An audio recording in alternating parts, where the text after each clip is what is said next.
Hello दोस्तों, Ved Prakash learning point में आपका स्वागत है। इस चैनल पर आज हम पढ़ेंगे विज्ञान के तथ्य की अगली कड़ी। इस कड़ी में हम वायु के बारे में जानेंगे। हमें पता है कि वायु सभी स्थानों पर उपस्थिति होती है। वायु सभी स्थानों पर उपस्थित होती है। वायु को देख नहीं सकते परंतु अनुभव कर सकते हैं। लेकिन वायु को अनुभव कैसे करेंगे? वायु को अनुभव करने के कई तरीके हैं। जैसे आप अपने हाथों को अपने आगे रखिए, केवल एक हाथ को ही आगे रखिए और उसको तेजी से दाएं बाएं हिलाइए।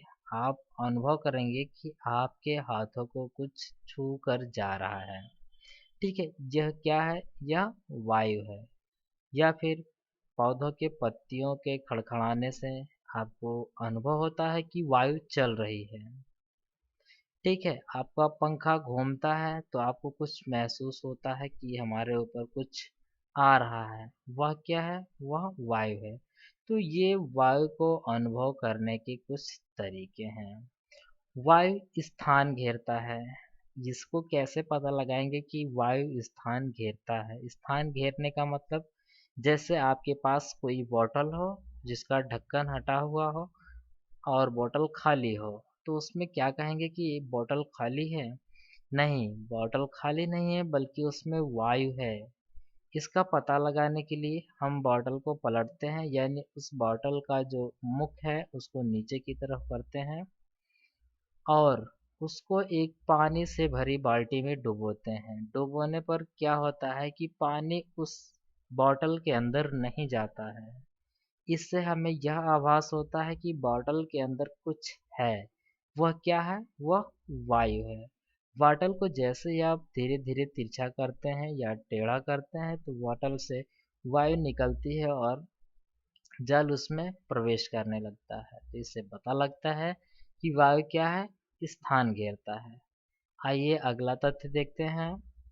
वायु क्या है? गतिशील वायु को पवन कहते हैं। यानी जब वायु गतिशील हो, है ना, यानी वायु चल रही हो। कहते नहीं, हवा चल रही है। हवा चलते हैं तो कुछ गतिविधियां हमें महसूस होती हैं।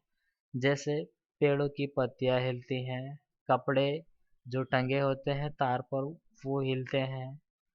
ठीक है, हमें कुछ शीतलन सी महसूस होती है। तो ये सारी गतिविधियां हमें ये दर्शाती हैं कि वायु या पवन चल रही है। ठीक है, और गतिशील वायु को क्या कहते हैं? पवन कहते हैं। मिट्टी तथा जल दोनों में वायु उपस्थित होती है। देखो, वायु क्या है? हर जीव के लिए आवश्यक है, क्योंकि हर जीव श्वसन करता है। जितने भी जीव धरती पर उपस्थित हैं सब श्वसन करते हैं और सबके लिए वायु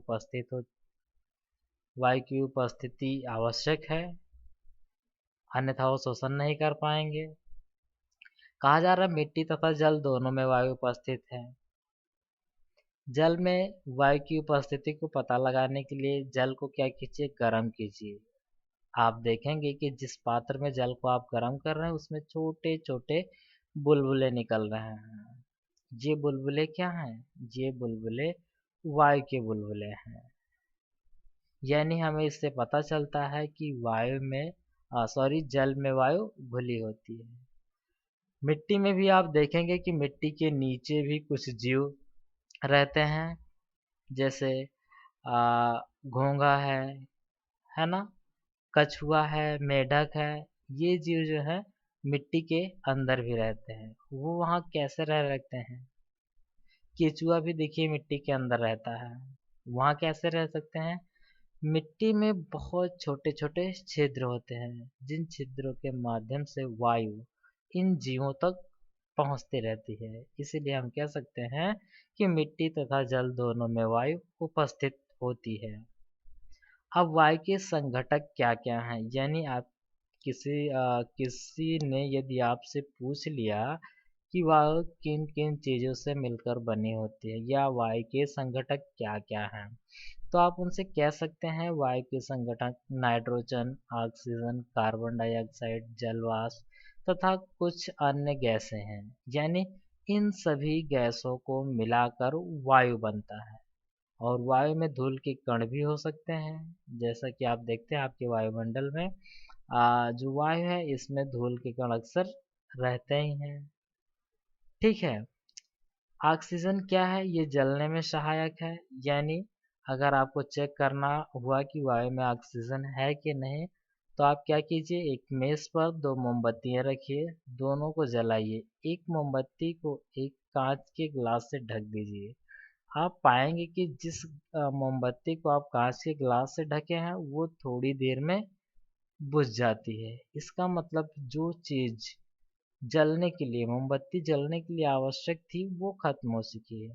और मोमबत्ती या किसी भी चीज के लिए जलने के लिए क्या आवश्यक है, ऑक्सीजन आवश्यक है। तो आप इस प्रकार पता लगा सकते हैं कि वायु में ऑक्सीजन है। कार्बन डाइऑक्साइड तो आप जानते ही हैं कि यदि किसी बंद कमरे में किसी प्रकार का धुआं उठ रहा है और कमरे में यदि आप हैं तो आपको घुटन सी महसूस होती है, जिस कारण आपको घुटन महसूस होती है वो कार्बन डाइऑक्साइड है। जलवाष्प, जलवाष्प का कैसे पता लगाएंगे? जलवाष्प का पता लगाने के लिए एक आधे जल से भरे हुए ग्लास लीजिए और उसमें कुछ बर्फ के टुकड़े डालिए। थोड़ी देर बाद आप देखेंगे कि ग्लास की सतह पर कुछ जल की बूंदें इकट्ठी हो जाएंगी। ये जल की बूंदें इकट्ठे कहाँ से हुई?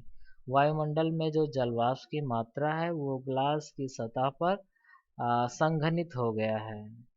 वही क्या है, ये जल की बूंदों के रूप में हमें दिखाई दे रहा है। आइए आगे देखते हैं। ऑक्सीजन श्वसन के लिए आवश्यक है तथा यह जलने में सहायक है। ये हमने आपको पहले भी बताया। वायु की वह परत जो पृथ्वी को घेरे हुए है वायुमंडल कहलाता है। अभी आपको बताया गया कि वायु को आप कैसे अनुभव कर सकते हैं। इस वायु को पृथ्वी की सतह से कई किलोमीटर ऊपर तक अनुभव किया जा सकता है और ये पूरी पृथ्वी को चारों तरफ से घेरे हुए है। वही वो परत, यही वो परत जो पृथ्वी को घेरे हुए है वायुमंडल कहलाता है। और यह वायुमंडल जो है पृथ्वी पर जीवन के लिए अति आवश्यक है। जीवों के लिए वायु आवश्यक है, तो वायुमंडल का होना भी अति आवश्यक है। जल में घुली वायु का उपयोग जलीय प्राणी श्वसन के लिए करते हैं। थोड़ी देर पहले हमने आपको बताया कि जो जल में प्राणी होते हैं वो जल में घुली ऑक्सीजन का या वायु का उपयोग अपने श्वसन के लिए करते हैं। वायु से ऑक्सीजन तथा कार्बन डाइऑक्साइड के आदान प्रदान के लिए पौधे एवं जंतु एक दूसरे पर निर्भर रहते हैं। वायु से ऑक्सीजन तथा कार्बन डाइऑक्साइड, अभी आपने देखा कि वायु में ऑक्सीजन भी है, कार्बन डाइऑक्साइड भी है, इसके साथ अन्य गैसें भी हैं। तो क्या है, वायु में ऑक्सीजन की मात्रा क्या है, लगभग 20 से 21% तक ही है। कार्बन डाइऑक्साइड की बहुत कम, लगभग 0.03% है। नाइट्रोजन की लगभग 78% मात्रा है। तो जो ऑक्सीजन और कार्बन डाइऑक्साइड की मात्रा है इसके आदान प्रदान, यानी वायुमंडल में ऑक्सीजन छोड़ना, वायुमंडल से कार्बन डाइऑक्साइड लेना, इसमें पौधे और जीव एक दूसरे के लिए उत्तरदायी हैं। पौधे क्या करते हैं, वायुमंडल से कार्बन डाइऑक्साइड को ग्रहण करते हैं और ऑक्सीजन छोड़ते हैं। और जीव क्या करते हैं, ये वायुमंडल से ऑक्सीजन ग्रहण करते हैं और कार्बन डाइऑक्साइड छोड़ते हैं। तो इस प्रकार कार्बन डाइऑक्साइड और ऑक्सीजन का वायु से आदान प्रदान होता रहता है। इन दोनों के लिए पौधे और जंतु एक दूसरे पर निर्भर करते हैं। यहाँ पर हम आपको एक बात और बताना चाहेंगे कि जो पौधे हैं ये केवल कार्बन डाइऑक्साइड नहीं ग्रहण करते बल्कि ऑक्सीजन की कुछ मात्रा भी ग्रहण करते हैं। लेकिन मज़े की बात ये है कि ये ऑक्सीजन की जितनी मात्रा ग्रहण करते हैं उससे कई ज़्यादा ऑक्सीजन ये वायुमंडल में छोड़ देते हैं। ये वीडियो कैसी लगी? अगर आपको वीडियो अच्छी लगी हो तो आप हमें लाइक करें, पेज को, हमारे इस चैनल को शेयर करें। चैनल पर नए हैं तो चैनल को सब्सक्राइब जरूर कर लें। धन्यवाद।